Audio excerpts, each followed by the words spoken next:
Casey Anthony was found not guilty of murdering her daughter, Kaylee, a verdict that sent shockwaves through much of the country. In his new book, Inside the Mind of Casey Anthony, forensic psychiatrist Dr. Keith Abloh draws some interesting conclusions about the case. We should note that in writing and researching this book, he did not speak to George and Cindy Anthony or Casey, but he did talk to many relatives and friends. Dr. Abloh, good morning. It's good to see you. Good morning. Well, we should get that out of the way. You don't have a connection to this case per se. What is your qualification to write a book like this? Absolutely. Listen, when you create a psychological profile of somebody, you have to get enough sources. So her friends, boyfriends, relatives, innumerable sources, thousands of pages of documents in order to piece together who was this woman and why did this happen? Well, we know what happened. Yeah, so many people do wonder about that. I know one thing you did was pour over some of the police interviews in this case. If the trial established anything beyond a reasonable doubt, it's that she is an accomplished liar. Her own lawyers acknowledge that. What do you see in that behavior?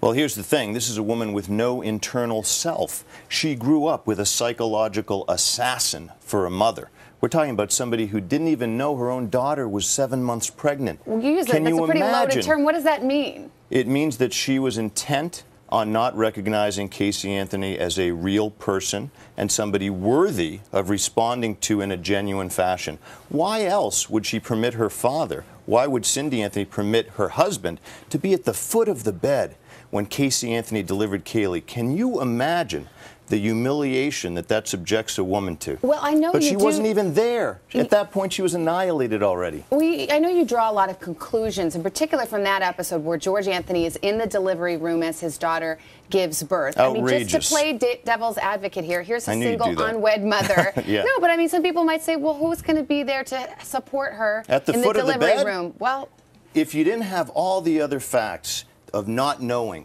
that her daughter was pregnant for 7 months, of the fact that when they find the car's been missing for a month. They've been told, listen, you know what, we found it 2 weeks ago, and George Anthony says, it smelled like death to me, and I worried whether my granddaughter's corpse might have been in there. You know what he does next? He goes to his $10 an hour job as a security guard. This is who Casey Anthony grew up with. Are we surprised? Let's get to the bottom line, though. You say, are we surprised? I mean, you think Casey Anthony killed her daughter? Is that what you conclude? I present 5 theories. The theory that holds the most water psychologically, I'm not saying this happened, but psychologically, if you lined up ducks in a row, you'd say the night when Cindy Anthony threatened to take Kaylee from Casey was the end of the line. Casey said, I'm not going to watch my daughter annihilated the way that I was. She got a tattoo later that said beautiful life, symbolizing her daughter's short but untortured, relatively life compared to her own, and she released her to the heavens. All right, well, we will never know, I suppose. Dr. Keith Abloh, the book is called Inside the Mind of Casey Anthony. Thank you for your time. Thank you.